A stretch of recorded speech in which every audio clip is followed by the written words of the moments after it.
Hey everybody, Cooper here from Etrailer. Today we're going to be taking a look at the RockyMounts MonoRail on our 2021 Ford Ranger.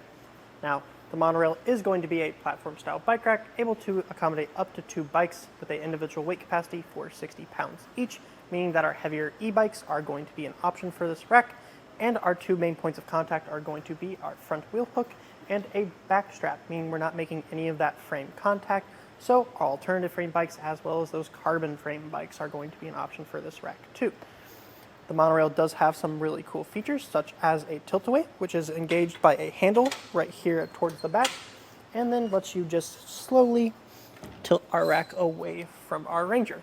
Now, unfortunately, we cannot lower our tailgate all the way. It does get pretty close, so if you wanted to, gently set it there potentially, just be aware of how much damage you might be causing to your tailgate and get anything out of your back trunk. It does open wide enough for you to grab anything. In order to put our rack back up, we actually don't have to pull that lever again. We just have to hold our rack and lift and hear that click, letting us know we are in that seated position again. To take a look at the rest of the features, we're going to go ahead and remove our bike first. And one thing I do really like is all of our touch points are going to be highlighted in this nice blue, so you're not left guessing where anything is at. We're going to go ahead and feed our back strap into itself, so that way it's just out of our way as we're taking off our bike. And then we're going to go ahead and hold onto our bike and then engage this lever here, and then push our hook down out of the way. And then we can go ahead and grab our bike and we're ready to hit the trails.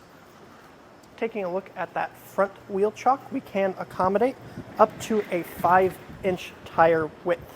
Now, do be aware that it's only going to be a 3-inch tire width because of the back strap that we have here for the MonoRail, but it does come with a 5-inch fat tire adapter. So we can accommodate a 3-inch normally or a 5-inch if you do put that adapter on. We can go ahead and fold our rack up.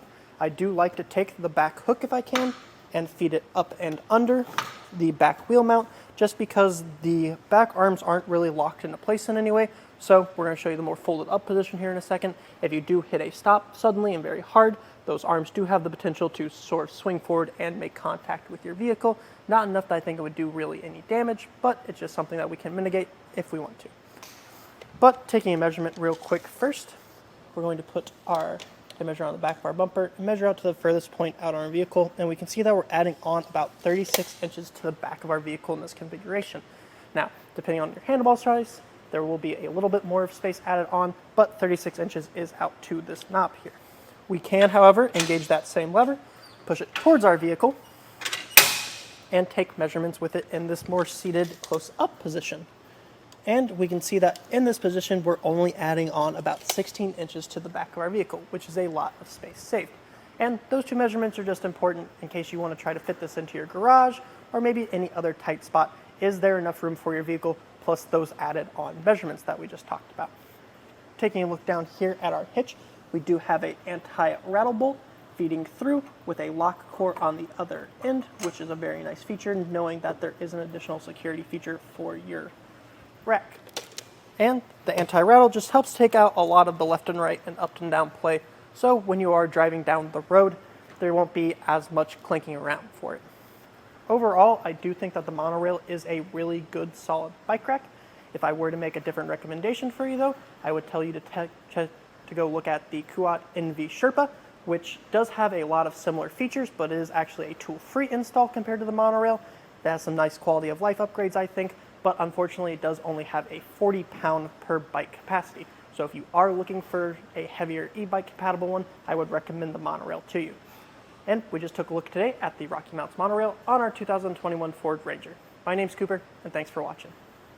Here on our test course, we'll start by going through the slalom. This is going to show us the side-to-side action, which simulates turning corners or evasive maneuvers. Once we get to the alternating speed bumps, we'll see the twisting action. This will simulate hitting a curb or a pothole or driving over uneven pavement. Now lastly, we're going over some full speed bumps, and we can see here the up and down action, and this will just be like driving in and out of a parking lot, garage, or driveway.